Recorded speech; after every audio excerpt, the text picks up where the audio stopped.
Good morning, everyone.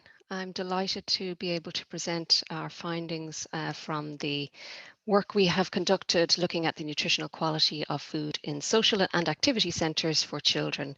And this research was conducted with support from Safe Food and in conjunction with Queen's University Belfast and Amórach Research. So we're interested in looking at the environments, particularly the food environment in which children interact with. So whether that's activity centres, play centres, leisure centres. And traditionally, when we think of environments such as those for supporting physical activity, and food, we think of settings like the schools, workplaces, hospitals. But we're also interested in looking at settings such as leisure centres, sports facilities, and play centres that promote physical activity, but there's less known about whether or not these centres actually promote healthy eating. So there's a very limited amount of research being conducted in this area. We did a review looking for research internationally, and we only found 9 papers that really focused on settings targeting children. The type of research was very heterogeneous, so there was different methodologies used, they focused on different settings, the samples were slightly different. But in general, what they found was that the majority of foods in these settings was of high fat, high salt, high sugar, and also they had very limited healthy options within these settings. Typically, they also had very few policies in relation to healthy eating. So we wanted to explore what was the situation currently on the island of Ireland. So in order to do that, we evaluated food environments in 65 centres. So these were leisure centres, activity centres, and play centres. And we conducted an audit of the availability of different types of foods and drinks that were available in these centres. We also wanted to get some understanding of the stakeholders who either work in these centres or the parents who attend these centres frequently with their children. So we conducted interviews with case study in terms of case studies, looking at details for managers, catering staff, and we also conducted interviews with parents. And we also then conducted focus groups with parents as well, just to really get some deeper understanding of the challenges they face, but also the opportunities that they can see where centres like these can promote more healthy eating. What we found was that typically the foods that are available are the sort of snack foods, which are typically high in fat, sugar, and salt. So the sugar sweetened beverages, crisps, and chocolate. Only just over half had some fruit or vegetables available. In terms of the types of meals that are on offer, most would offer some type of sandwich, but again, the quality and the nutritional quality of that varied. Most centres would also have had fried options, so the deep fried chicken nuggets and chips, and very few actually offered soup or vegetable as a main meal.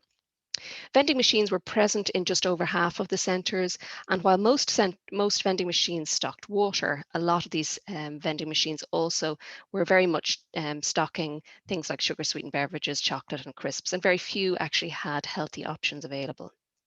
In terms of the healthfulness of these centres, we looked at just to see which centres did provide healthier options. And we found that typically the community centres had better offerings in terms of healthy choices.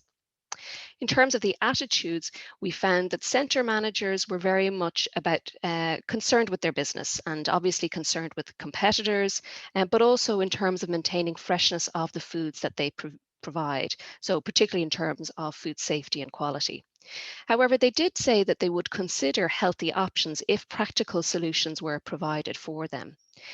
Interestingly, though, they didn't really seem to see the connection between the physical activity that's conducted as part of these centres and the importance of providing healthy and nutritious options for children attending these centres.